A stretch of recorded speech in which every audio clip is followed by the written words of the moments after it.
आवाहन। ओम भूर्भुवः स्वाहा तत्सवितुर्वरेण्यं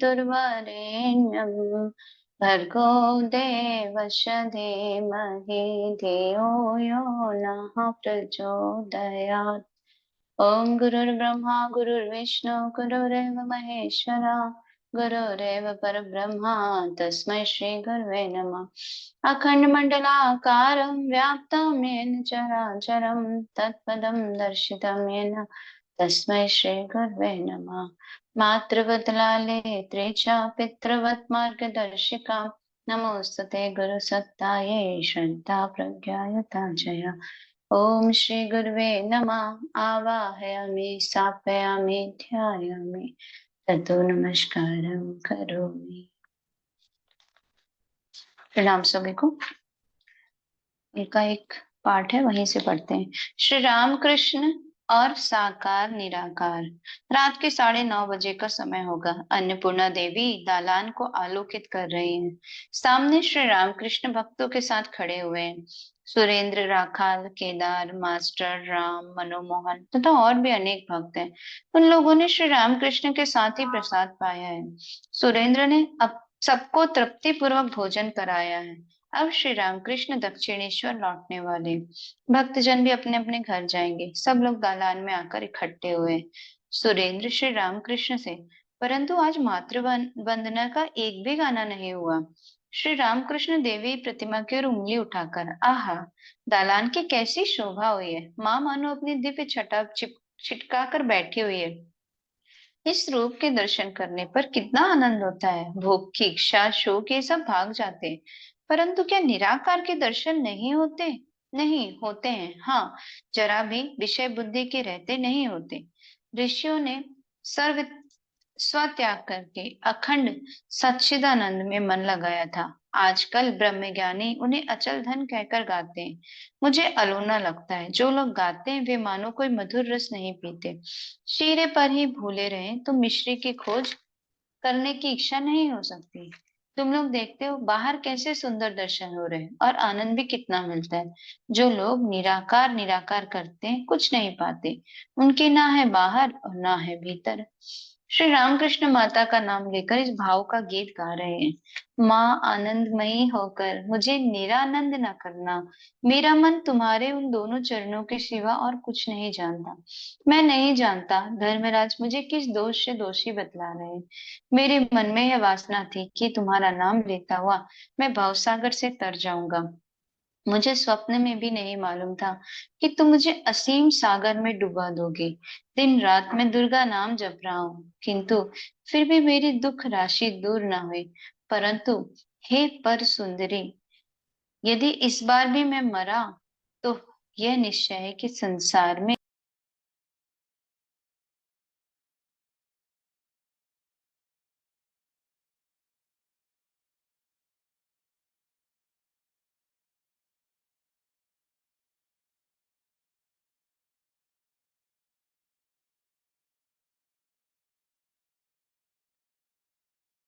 एक मिनट का जस्ट ब्रेक है।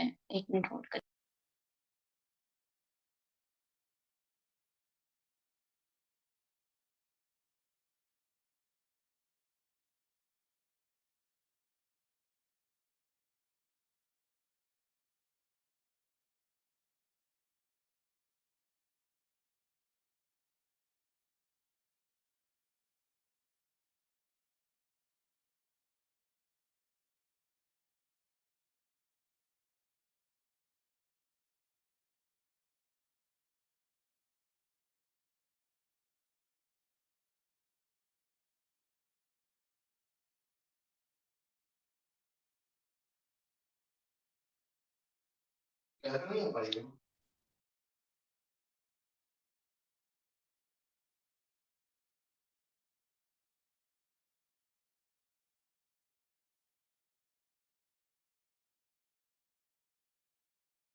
श्री श्री रामकृष्ण माता का नाम लेकर इस भाव का गीत गा रहे हैं। माँ आनंदमयी होकर मुझे निरानंद न करना। मेरा मन तुम्हारे उन दोनों चरणों के सिवा और कुछ नहीं जानता। मैं नहीं जानता धर्मराज मुझे किस दोष से दोषी बतला रहे हैं। मेरे मन में यह वासना थी कि तुम्हारा नाम लेता हुआ मैं भव सागर से तर जाऊंगा। मुझे स्वप्न में भी नहीं मालूम था कि तुम मुझे असीम सागर में डुबा दोगे।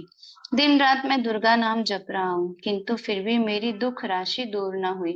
परंतु हे हरसुंदरी, यदि इस बार भी मैं मरा तो यह निश्चय है कि संसार में फिर तुम्हारा नाम कोई न लेगा। श्री रामकृष्ण फिर गाने लगे। गीत इस आशय का है। मेरे मन दुर्गा नाम जपो। जो दुर्गा नाम जपता हुआ रास्ते में चला जाता है, शूल पाणी शूल लेकर उसकी रक्षा करते हैं। तुम दिवा हो, तुम संध्या हो, तुम ही रात्रि हो। कभी तो तुम पुरुष का रूप धारण करती हो, कभी कामिनी बन जाती हो। तुम तो कहती हो कि मुझे छोड़ दो, परंतु मैं तुम्हें कदापि न छोड़ूंगा। मैं तुम्हारे चरणों में नुपुर होकर बजता रहूंगा। जय दुर्गा, श्री दुर्गा कहता हुआ। माँ, जब शंकरी होकर तुम आकाश में उड़ती रहोगी, तब मैं मीन बनकर पानी में रहूंगा। तुम अपने नखों पर मुझे उठा लेना। हे ब्रह्ममयी, नखों के आघात से यदि मेरे प्राण निकल जाएं, तो कृपा करके अपने अरुण चरणों का स्पर्श मुझे करा देना। श्री रामकृष्ण ने देवी को फिर प्रणाम किया। अब सीढ़ियों से उतरते समय पुकार कर कह रहे हैं। ओरा जो है ओ राखाल जूते समय। श्री रामकृष्ण गाड़ी पर चढ़े। सुरेंद्र ने प्रणाम किया, दूसरे भक्तों ने भी प्रणाम किया। चांदनी अभी भी रास्ते पर पड़ रही है। श्री रामकृष्ण की गाड़ी दक्षिणेश्वर की ओर चल दी। सीति परिच्छेद 31। सीति के ब्रह्म समाज में ब्रह्म भक्तों के साथ संसार में निष्काम कर्म। श्री रामकृष्ण ने श्री वेणुगोपाल के सीति के बगीचे में शुभागमन किया है। आज सीति के ब्रह्म समाज का 6 माही महोत्सव है। रविवार, चैत्र पूर्णिमा, 22 अप्रैल 1883, तीसरे प्रहर का समय। अनेक ब्रह्म भक्त उपस्थित हैं। भक्तगण श्री रामकृष्ण को घेरकर दक्षिण के बरामदे में आ बैठे। सायंकाल के बाद आदि समाज के आचार्य श्री बेचाराम उपासना करेंगे। ब्रह्म भक्तगण बीच बीच में श्री रामकृष्ण से प्रश्न कर रहे हैं। ब्रह्म भक्त: महाराज, मुक्ति का उपाय क्या है? श्री रामकृष्ण: उपाय अनुराग, अर्थात उनसे प्रेम करना और प्रार्थना। ब्रह्म भक्त: अनुराग या प्रार्थना? श्री रामकृष्ण: अनुराग पहले, फिर प्रार्थना। श्री रामकृष्ण सुर के साथ गाना गाने लगे, जिसका भावार्थ यह है: हे मन, पुकारने की तरह पुकारो तो देखो श्यामा कैसे रह सकती है। फिर बोले, और सदा ही उनका नाम, गुणगान, कीर्तन और प्रार्थना करनी चाहिए। पुराने लोटे को रोज मांजना होगा।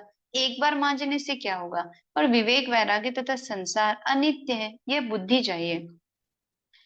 ब्रह्म भक्त: संसार छोड़ना क्या अच्छा है? श्री रामकृष्ण: सभी के लिए संसार त्याग ठीक नहीं। जिनके भोग का अंत नहीं हुआ, उनसे संसार त्याग नहीं होता। रत्ती भर शराब से क्या मस्ती आती है? ब्रह्म भक्त: तो फिर वे लोग क्या संसार करेंगे? श्री रामकृष्ण: हाँ, वे लोग निष्काम कर्म करने की चेष्टा करें। हाथ में तेल मलकर कटहल छीलें। धनिया के घर में दासियां सब काम करती हैं, परंतु धनियों धनियों के घर में, जो अमीर लोग रहते हैं उनके घर में दासियां सब काम करती हैं, परंतु मन रहता है अपने निज के घर में। इसी का नाम निष्काम कर्म है। इसी का नाम है मन से त्याग। तुम लोग मन से त्याग करो। सन्यासी बाहर का त्याग और मन का त्याग दोनों ही करे। ब्रह्म भक्त: भोग के अंत का क्या अर्थ है? श्री रामकृष्ण: कामनी कांचन भोग है। जिस कमरे में इमली का दीदी अचार। दीदी, एक बार ये वो संसार वो वाला लाइन दोहरा दीजिएगा, जो कहा ना कि संसार में रह के वो वाला निष्काम भाव वाला। ठीक है दीदी। ब्रह्म भक्त ने पूछा, संसार छोड़ना क्या अच्छा है? श्री रामकृष्ण ने बोला, सभी के लिए संसार त्याग ठीक नहीं। जिनके भोग का अंत नहीं हुआ, उनसे संसार त्याग नहीं होता। रत्ती भर शराब से क्या मस्ती आती है? ब्रह्म भक्त बोलते हैं, पूछ रहे हैं, तो फिर वे लोग क्या संसार करेंगे? ठाकुर: हाँ, वे लोग निष्काम कर्म करने की चेष्टा करें। हाथ में तेल मलकर कटहल छीलें। इस करते हैं कि कटहल डायरेक्ट छीलेंगे तो बहुत चिपचिपापन, बहुत ज्यादा वो उसका वो चिपचिपाहट लग जाती है, तो छिलता नहीं है। अगर तेल लगा लेते तो वो चिपचिपाहट हाथों में नहीं लगती है। तो संसार में हाथ में तेल मलकर कटहल छीलें। धनियों के घर में दासियां सब काम करती हैं, परंतु मन रहता है अपने निज के घर में। इसी का नाम निष्काम कर्म है। इसी का नाम है मन से त्याग। तुम लोग मन से त्याग करो। सन्यासी बाहर का त्याग और मन का त्याग दोनों ही करेंगे। तो जो संसार के लोग हैं उन्हें बाहर का त्याग नहीं करना है, उन्हें सिर्फ मन का त्याग करना है।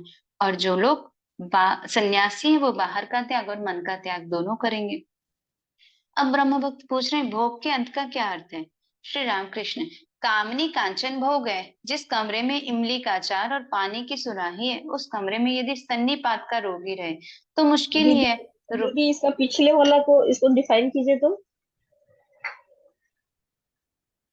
क्या बोल रहे हैं दीदी आप, चार सॉरी। वाला जो आपने बताया, धनी लोगों के बीच, वो क्या था? दीदी ये बोल रहे हैं धनियों के घर में, मतलब जो अमीर लोग रहते हैं, जैसे अपने घर में भी कोई मेड आती है, जैसे बच्चा संभालने के लिए, मैं एक्सप्लेन कर दे रही हूँ इस बात को। जैसे बच्चे संभालने के लिए मेड आई घर में, तो मेड आती है तो वो क्या करती है, आपके बच्चे को बोलेगी अरे मेरा बच्चा, मेरा लड्डू, मेरा लाल, ये सब बोलेगी। लेकिन उसका मन कहाँ रहेगा, उसके घर पे रहेगा। वो शाम को जाएगी तो वहां चली जाएगी। अब आपके इस बेटे को यहाँ पर, जिसके बच्चे को धनी, किसी भी अमीर के बच्चे को संभाल रही है, तो लेकिन उससे अटैचमेंट नहीं है। तो ठाकुर यही बोल रहे हैं कि जब तुम अपने बच्चे को भी कर रहे हो, संभाल रहे हो, तो उसको इसी भाव से संभालो कि ये भगवान का बच्चा है, तो अटैचमेंट नहीं होगा। मेरा बच्चा बोलना है लेकिन अटैचमेंट नहीं रखना है। तो बस वही बोले, क्योंकि जैसे कोई आया रहती है जो बच्चे संभालने वाली रहती है, या घर का भी काम करती है, हम अपने घर की भी सफाई करती है, तो अपने घर की पूरी सफाई करती है, साफ सफाई सब अच्छे से मन से करती है। लेकिन घर में कहाँ रहती है, इस घर से थोड़ी ना उनको अटैचमेंट है। इस घर को करके दूसरे घर चली जाती है, फिर दूसरे घर को करके मन उनका अपने घर पे ही लगा रहता है कि अभी घर जाना है, अभी वहां का काम करना है। उनका अगर बच्चा घर में रहेगा तो अपने बच्चे पे मन लगा रहता है। तो ठाकुर वो उस लाइन में वो कह रहे हैं कि धनियों के दीदी घर में यहाँ पर ये जो एग्जाम्पल दे रहे हैं ठाकुर, वो ठाकुर इस पर्सपेक्टिव में भी देते हैं कि हमें संसार में रहना है, संसार के सारे कर्म करने हैं, जिम्मेदारी करनी है, जो भी चीजें सब करनी है। लेकिन यहाँ पर ठाकुर क्या बोलते हैं कि हमें 75% जो अपना मन है वो उस मेड की तरह रखना है जो किसी के घर जाकर काम करती है, लेकिन 75% दिमाग उसका अपने घर, अपनी जिम्मेदारी, अपने बच्चों में रहता है, और 25% से वो बाकी सारा काम करती है। तो उसी तरह कि हमें संसार निभाना है, लेकिन वो 25% वाला हिस्सा है, बाकी हमें वो एक काम वाली बाई की तरह रखना है कि हम दूसरे के घर जाके काम करने आए हैं, और हमें अपना जो ओरिजिनल घर है वो याद रखना है। तो यहाँ पर अपना ओरिजिनल घर मतलब ईश्वर के साथ एक होने वाला भाव। ठीक है, आगे बढ़ते हैं, है ना। ब्रह्म भक्त, भोग के अंत का क्या अर्थ है। श्री रामकृष्ण बोल रहे हैं कामनी कांचन भोग है। जिस कमरे में इमली का अचार और पानी की सुराही है, उस कमरे में यदि सन्नीपात का रोगी रहे तो मुश्किल ही है। रुपया, पैसा, मान, इज्जत, शारीरिक सुख, ये सब भोग एक बार ना हो जाने पर, भोग का अंत ना होने पर, ईश्वर के लिए सभी को व्याकुलता नहीं होती। ब्रह्म भक्त, स्त्री जाति खराब है या हम खराब है। श्री रामकृष्ण, विद्या रूपिणी स्त्री भी है और फिर अविद्या रूपणी स्त्री भी है। विद्या रूपणी स्त्री भगवान की ओर ले जाती है और अविद्या रूपणी स्त्री ईश्वर को भुला देती है, संसार में डुबा देती है। उनकी महामाया से यह जगत संसार हुआ है। इस माया के भीतर विद्या माया और अविद्या माया दोनों ही है। विद्या माया का आश्रय लेने पर साधु संग की इच्छा, ज्ञान, भक्ति, प्रेम, वैराग्य, ये सब होते हैं। पंचभूत तथा इंद्रियों के भोग के विषय अर्थात रूप, रस, गंध, स्पर्श, शब्द, यह सब अविद्या माया है। यह ईश्वर को भुला देती है। ब्रह्म भक्त, अविद्या यदि अज्ञान पैदा करती है तो उन्होंने अविद्या को पैदा क्यों किया। श्री रामकृष्ण, उनकी लीला। अंधकार न रहने पर प्रकाश की महिमा समझी नहीं जा सकती, दुख न रहने पर सुख समझा नहीं जा सकता, बुराई का ज्ञान रहने पर ही भलाई का ज्ञान होता है। फिर आम पर छिलका है, इसलिए आम बढ़ता है और पकता है। आम जब तैयार हो जाता है उस समय छिलका फेंक देना पड़ता है। माया रूपी छिलका रहने पर ही धीरे धीरे ब्रह्म ज्ञान होता है। विद्या माया, अविद्या माया आम के छिलके की तरह है, दोनों ही आवश्यक है। ब्रह्म भक्त, अच्छा, साकार पूजा, मिट्टी से बनाई हुई देव मूर्ति की पूजा, ये सब क्या ठीक है। ठाकुर, तुम लोग साकार नहीं मानते हो, अच्छी बात है। तुम्हारे लिए मूर्ति नहीं, भाव मुख्य है। तुम लोग आकर्षण मात्र को लो, जैसे श्री कृष्ण पर राधा का आकर्षण, प्रेम। साकारवादी जिस प्रकार माँ काली, माँ दुर्गा की पूजा करते हैं, मामा कहकर पुकारते हैं, कितना प्यार करते हैं। तुम लोग इसी भाव को लो, मूर्ति को ना भी मानो तो कोई बात नहीं। ब्रह्म भक्त पूछ रहे हैं आगे, वैराग्य कैसे होता है और सभी को क्यों नहीं होता। ठाकुर, भोग की शांति हुए बिना वैराग्य नहीं होता। छोटे बच्चे को खाना और खिलौना देकर अच्छी तरह से भुलाया जा सकता है, परंतु जब खाना हो गया और खिलौनों के साथ खेल भी समाप्त हो गया, तब वह कहता है माँ के पास जाऊंगा। माँ के पास न ले जाने पर खिलौना पटक देता है और चिल्लाकर रोता है। सच्चिदानंद ही गुरु है। ईश्वर लाभ के बाद संध्या आदि कर्मों का त्याग। ब्रह्म भक्त गण गुरुवाद के विरोधी हैं, इसलिए ब्रह्म भक्त इस संबंध में चर्चा कर रहे हैं। ब्रह्म भक्त: महाराज, गुरु न होने पर क्या ज्ञान न होगा? श्री राम कृष्ण: सच्चिदानंद ही गुरु है। यदि कोई मनुष्य गुरु के रूप में तुम्हारा चैतन्य जागृत कर दे, तो जानो कि सच्चिदानंद ने ही इस रूप को धारण किया है। गुरु मानो सखा है, हाथ पकड़कर ले जाते हैं। भगवान का दर्शन होने पर फिर गुरु शिष्य का ज्ञान नहीं रह जाता। वह बड़ा कठिन स्थान है, वहां पर गुरु शिष्यों में साक्षात्कार नहीं होता।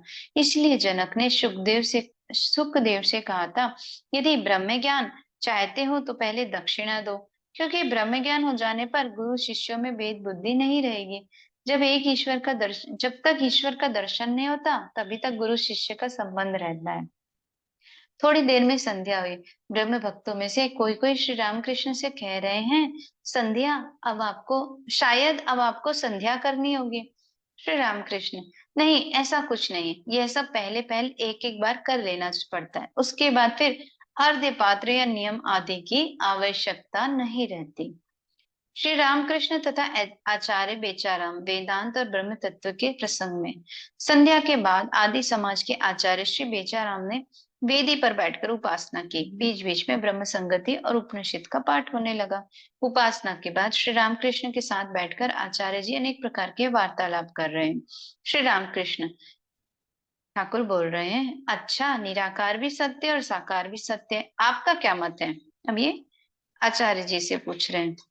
आचार्य जी: जी, निराकार मानो इलेक्ट्रिक करंट, बिजली का प्रवाह है। आंखों से देखा नहीं जाता, परंतु अनुभव किया जाता। श्री रामकृष्ण: हाँ, दोनों ही सत्य है। साकार निराकार दोनों सत्य है। केवल निराकार कहना कैसा है जानते हो? जैसे शहनाई में 7 छेद रहते हुए भी एक व्यक्ति केवल पौ करता रहता है, परंतु दूसरे को देखो कितनी ही राग रागनियां बजाता है।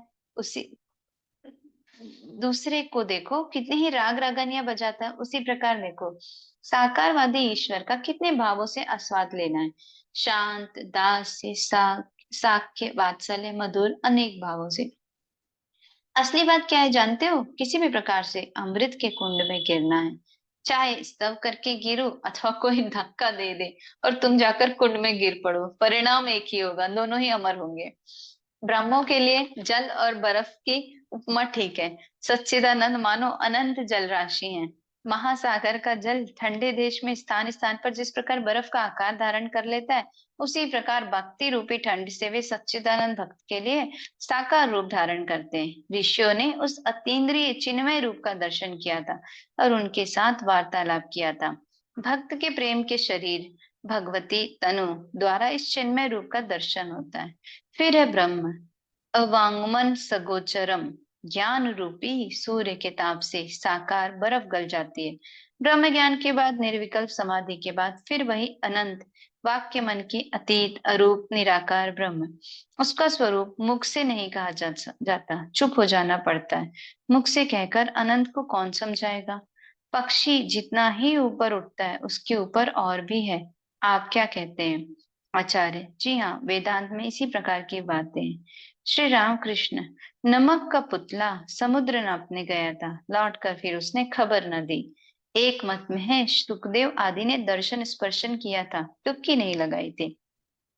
मैंने विद्यासागर से कहा था, सब चीजें उच्चिष्ट हो गई हैं, परंतु ब्रह्म उच्चिष्ट नहीं हुआ। अर्थात ब्रह्म क्या है, कोई मुंह से कह नहीं सका। मुख से बोलने से ही चीज उच्चिष्ट हो जाती है।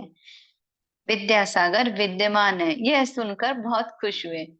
सुना है केदार के उस तरफ बर्फ से ढका पहाड़ है। अधिक ऊंचाई पर उठने से फिर लौटना नहीं होता। जो लोग ये जानने के लिए गए हैं कि अधिक ऊंचाई पर क्या है तथा वहां जाने पर कैसी स्थिति होती है, उन्होंने फिर लौटकर खबर ही नहीं दी। उठने से फिर लौटना नहीं होता। जो लोग यह जानने के लिए गए हैं कि अधिक ऊंचाई पर क्या है तब वहां जाने पर कैसी स्थिति होती है, उन्होंने फिर लौटकर खबर नहीं दी। उनका दर्शन होने पर मनुष्य आनंद से विहल हो जाता है, चुप हो जाता है। खबर कौन देगा, समझाएगा कौन? 7 फाटकों से परे राजा हैं। प्रत्येक फाटक पर एक एक महा ऐश्वर्यवान पुरुष बैठे हैं। प्रत्येक फाटक में शिष्य पूछ रहा है, क्या यही राजा है? गुरु भी कह रहे हैं, नहीं, नीति नीति। 7वें फाटक पर जाकर जो कुछ देखा, एकदम अवाक रह गया, आनंद से विहल हो गए। फिर ये पूछना न पड़ा कि क्या यही राजा है। देखते ही सब संदेह मिट गए। आचार्य जी, जी हाँ, वेदांत में इसी प्रकार सब लिखा है। ठाकुर, ठाकुर अब बोल रहे हैं, जब वे सृष्टि स्थिति प्रलय करते हैं, तब हम उन्हें सगुण ब्रह्म आदि शक्ति कहते हैं। जब वे तीनों गुणों से अतीत हैं, तब उन्हें निर्गुण ब्रह्म, वाक्य मन के अतीत पर ब्रह्म कहा जाता है। मनुष्य उनकी माया में पड़कर अपने स्वरूप को भूल जाता है, इस बात को भूल जाता है कि वह अपने पिता के अनंत ऐश्वर्य का अधिकारी है। उनकी माया त्रिगुणमयी है। ये तीनों ही गुण डाकू हैं, सब कुछ हर लेते हैं, हमारे स्वरूप को भुला देते हैं। सत्व रज तम 3 गुण हैं, इनमें से केवल सत्व गुण ही ईश्वर का रास्ता बताता है, परंतु ईश्वर के पास सत्व गुण भी नहीं ले जा सकता। एक धनी जंगल के बीच में से जा रहा था। ऐसे समय 3 डाकुओं ने आकर उसे घेर लिया और उसका सब कुछ छीन लिया। सब कुछ छीनकर एक डाकू ने कहा, अब इसे रखकर क्या करोगे? इसे मार डालो। ऐसा कहकर वो उसे काटने गया। दूसरा डाकू बोला, जान से मत मारो, हाथ पैर बांधकर इसे यहीं पर छोड़ दिया जाए, तो फिर ये पुलिस को खबर नहीं दे सकेगा। यह कहकर उसे बांधकर डाकू लोग वहीं छोड़कर चले गए। थोड़ी देर के बाद तीसरा डाकू लौट आया, आकर बोला, खेद है, तुमको बहुत कष्ट हुआ, मैं तुम्हारा बंधन खोल देता हूँ। बंधन खोलने के बाद उस व्यक्ति को साथ लेकर डाकू रास्ता दिखाता हुआ चलने लगा। सरकारी रास्ते के पास आकर उसने कहा, इस रास्ते से चले जाओ, अब तुम सहज ही अपने घर जा सकोगे। उस व्यक्ति ने कहा, यह क्या महाशय, आप भी चलिए, आपने मेरा इतना उपकार किया, हमारे घर पर चलने से हम कितने आनंदित होंगे। डाकू ने कहा, नहीं, मेरे वहां जाने पर छुटकारे का उपाय नहीं, पुलिस पकड़ लेगी। यह कहकर रास्ता बताकर वह लौट गया। पहला डाकू क्या था? तमोगुण है, जिसने कहा था इसे रखकर क्या करोगे, मार डालो। तमोगुण से विनाश होता है। दूसरा डाकू रजोगुण है। रजोगुण से मनुष्य संसार में आबद्ध होता है, अनेक अनेक कार्यों में जकड़ जाता है। रजोगुण ईश्वर को भुला देता है। सत्वगुण ही केवल ईश्वर का रास्ता बताता है। दया, धर्म, भक्ति, ये सब सत्वगुण से उत्पन्न होते हैं। सत्वगुण मानो अंतिम सीढ़ी है, उसके बाद ही है छत। मनुष्य का धाम है पर ब्रह्म। त्रिगुणातीत न होने पर ब्रह्म ज्ञान नहीं होता। आचार्य, अच्छा हुआ, ये सब बड़ी अच्छी बातें हुई। ठाकुर हंसते हुए, भक्त का स्वभाव क्या है जानते हो?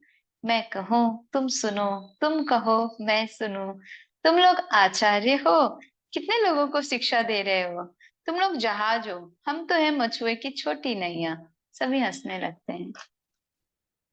परिच्छेद 32। नंदन बागान के ब्रह्म समाज में भक्तों के साथ श्री मंदिर दर्शन और उद्दीपन, श्री राधा का प्रेमोन्माद। श्री रामकृष्ण नंदन बागान के ब्रह्म समाज मंदिर में भक्तों के साथ बैठे हैं, ब्रह्म भक्तों से बातचीत कर रहे हैं। साथ में राखाल, मास्टर आदि हैं। शाम के 5 बजे होंगे। काशीश्वर मित्र का मकान नंदन बागान में है। वे पहले सब जज थे। वे आदि ब्रह्म समाज वाले ब्रह्म थे। वे अपने ही घर पर ईश्वर की उपासना किया करते थे और बीच बीच में भक्तों को निमंत्रण देकर उत्सव मनाते थे। उनके देहांत के बाद श्रीनाथ, यज्ञनाथ आदि उनके पुत्रों ने कुछ दिन तक उसी तरह उत्सव मनाए थे। वे ही रामकृष्ण को बड़े आदर से आमंत्रित कर लाए हैं। श्री रामकृष्ण आकर पहले नीचे के कमरे में बैठे, जहां धीरे धीरे बहुत से ब्रह्म भक्त सम्मिलित हुए। रविंद्र बाबू आदि ठाकुर परिवार के भक्त भी इस उत्सव में सम्मिलित हुए थे। बुलाए जाने पर श्री रामकृष्ण दूसरी मंजिल की उपासना मंदिर में जा बिराजे। कमरे के पूर्व की ओर वेदी रची गई है। नैऋत्य कोने में एक पियानो है। कमरे के उत्तरी हिस्से पे कुछ कुर्सियां रखी हुई हैं। उसी के पूर्व की ओर अंतःपुर में जाने का दरवाजा है। शाम को उत्सव के निमित्त उपासना होगी। ये आदि ब्रह्म समाज के श्री भैरव बंदोपाध्याय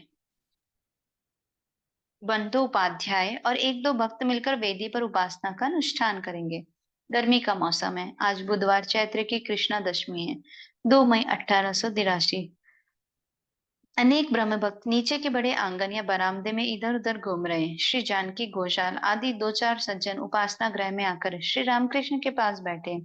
वे घोषाल आदि वे उनके श्रीमुख से ईश्वरी प्रसंग सुनेंगे। कमरे में प्रवेश करते ही श्री रामकृष्ण ने वेदी के सम्मुख प्रणाम किया। फिर बैठकर राखाल, मास्टर आदि से कहने लगे, नरेंद्र ने मुझसे कहा था, समाज मंदिर को प्रणाम करने से क्या होता है? मंदिर देखने से ईश्वर ही की याद आती है, उद्दीपना होती है। यहाँ जहाँ उनकी चर्चा होती है वहां उनका आविर्भाव होता है और सारे तीर्थ वहां आ जाते हैं। ऐसे स्थानों के देखने से भगवान की ही याद होती है। एक भक्त बबूल का पेड़ देखकर भावाविष्ट हुआ था। यही सोचकर किसी लकड़ी से श्री राधाकांत के बगीचे के लिए कुल्हाड़ी का बेट बनता है। किसी और भक्त की ऐसी गुरु भक्ति थी कि गुरुजी के मोहल्ले के एक आदमी को ही देखकर भावों से तर हो गया। मेघ देखकर, नील वस्त्र देखकर अथवा एक चित्र देखकर श्री राधा को श्री कृष्ण की उद्दीपना हो जाती थी। ये सब चीजें देखकर वे कृष्ण कहाँ है कहकर बावली सी हो जाती है। घोषाल, उन्माद तो अच्छा नहीं है। श्री रामकृष्ण, यह तुम क्या कह रहे हो? यह उन्माद विषय चिंता का फल थोड़े ही है, उससे बेहोशी आ जाएगी। यह अवस्था तो ईश्वर चिंतन से उत्पन्न होती है। क्या तुमने प्रेमोन्माद, ज्ञानोन्माद की बात नहीं सुनी? उपाय, ईश्वर पर प्रेम तथा षडीपुओं की गति बदलना। एक ब्रह्म भक्त किस उपाय से ईश्वर मिल सकता है? श्री रामकृष्ण, उस पर प्रेम हो और सदा यह विचार रहे कि ईश्वर ही सत्य है और जगत अनित्य। पीपल का पेड़ ही सत्य है, फल तो 2 ही दिन के लिए। ब्रह्म भक्त, काम क्रोध आदि रिपु हैं, क्या किया जाए? श्री रामकृष्ण, 6 रुपयों को छोड़े को ईश्वर की ओर मोड़ दो। आत्मा के साथ रमण करने की कामना हो। जो ईश्वर की राह पर बाधा पहुंचाते उन पर क्रोध हो, उसे ही पाने के लिए लोभ। यदि ममता है तो उसी के लिए हो, जैसे मेरे राम, मेरे कृष्ण। यदि अहंकार करना है तो विभीषण की तरह, मैंने श्री रामचंद्र जी को प्रणाम किया, फिर यह सिर किसी दूसरे के सामने नहीं नवाऊंगा। ब्रह्मवत, यदि ईश्वर ही सब कुछ करा रहा है तो मैं पापों के लिए उत्तरदायी नहीं हूँ। पाप कर्मों का उत्तरदायित्व।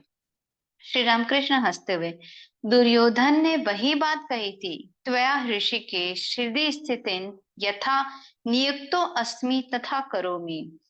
हे ऋषिकेश, तुम हृदय में बढ़कर जैसा करा रहे हो वैसा ही मैं करता हूँ। जिसको ठीक विश्वास है कि ईश्वर ही करता है और मैं करता हूँ, वह पाप नहीं कर सकता। जिसने नाचना सीख लिया उसके पैर ताल के विरुद्ध नहीं पड़ते। मन शुद्ध न होने से यह विश्वास ही नहीं होता कि ईश्वर है। श्री रामकृष्ण उपासना मंदिर में एकत्रित भक्तों को देख रहे हैं और कहते हैं, बीच बीच में इस तरह एक साथ मिलकर ईश्वर चिंतन करना और उनके नाम गुण गाना बहुत अच्छा है, परंतु संसारी लोगों का ईश्वरान अनुराग क्षणिक है। वह उतनी ही देर तक ठहरता है जितना तपाए हुए लोहे पर पानी का छिड़काव। ब्रह्मोपासना तथा श्री रामकृष्ण। अब संध्या की उपासना होगी। यह बड़ा कमरा भक्तों से भर गया। कुछ ब्रह्म महिलाएं हाथों में संगीत पुस्तक लिए कुर्सियों पर आ बैठी। पियानो और हारमोनियम के सारे ब्रह्म संगीत होने लगा। गाना सुनकर श्री राम कृष्ण के आनंद की सीमा न रही। क्रमशः उद्बोधन, प्रार्थना और उपासना हुई। आचार्य वेदी पर बैठे वेदों से मंत्र पाठ करने लगे। ओम पिता नो असि पिता नो बोधि नमस्ते अस्तु माँ माँ हिंसी।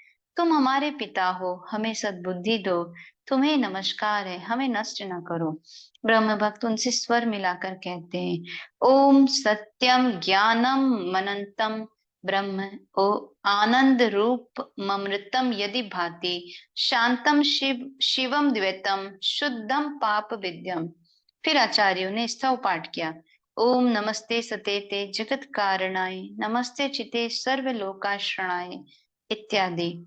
तदंतर उन्होंने प्रार्थना की, अस्तो मा सद्गमया तमसो मा ज्योतिर्गमया मृत्युर्मा अमृतं गमय आविरार्विर्मम एधि रुद्रयत्ते दक्षिणम मुखम तेन माम पाहि नित्यम। इस रोदादि का पाठ सुनकर श्री रामकृष्ण भावाविष्ट हो रहे हैं। अब आचार्य निबंध पढ़ते हैं। अहेतुक कृपा सिंधु श्री रामकृष्ण। उपासना समाप्त हो गई, भक्तों को खिलाने का प्रबंध हो रहा है। अधिकांश ब्रह्म भक्त नीचे आंगन और बरामदे में टहल रहे हैं। रात के 9 बज गए। श्री रामकृष्ण को दक्षिणेश्वर लौट जाना है। घर के मालिक निमंत्रित गृही भक्तों की संवर्धना में इतने व्यस्त हैं कि श्री रामकृष्ण की कोई खबर ही नहीं ले सकते। श्री रामकृष्ण राखाल आदि से, अरे कोई बुलाता भी तो नहीं। राखाल क्रोध में, महाराज आइए हम दक्षिणेश्वर चले। श्री रामकृष्ण हंसकर, अरे ठहर, गाड़ी का किराया 3 रुपए 2 आने कौन देगा? चिढ़ने से ही काम न चलेगा, पैसे का नाम नहीं और थोथी छाछ। फिर इतनी रात को खाऊं कहाँ? थोड़ी देर में सुना गया कि पतले बिछिए। सब भक्त एक साथ बुलाए गए। उस भीड़ में श्री रामकृष्ण भी राखाल आदि के साथ दूसरे मंजिले में भोजन करने चले। भीड़ में बैठने की जगह नहीं मिलती थी। बड़ी मुश्किल से श्री रामकृष्ण एक तरफ बैठाए गए। स्थान बंधा था। एक रसोइया ठकुराई ने भाजी परोसी। श्री रामकृष्ण को उसे खाने की रुचि नहीं हुई। उन्होंने नमक के सहारे ही एक हाथ पूरी और थोड़ी सी मिठाई खाई। आप दया सागर हैं, गृह स्वामी लड़के हैं, वे आपकी पूजा करना नहीं जानते, तो क्या आप उनसे नाराज होंगे? अगर आप बिना खाए चले जाएं तो उनका मंगल होगा। फिर उन्होंने तो ईश्वर के ही उद्देश्य से इतना आयोजन किया। भोजन के बाद श्री रामकृष्ण गाड़ी पर बैठे। गाड़ी का किराया कौन दे?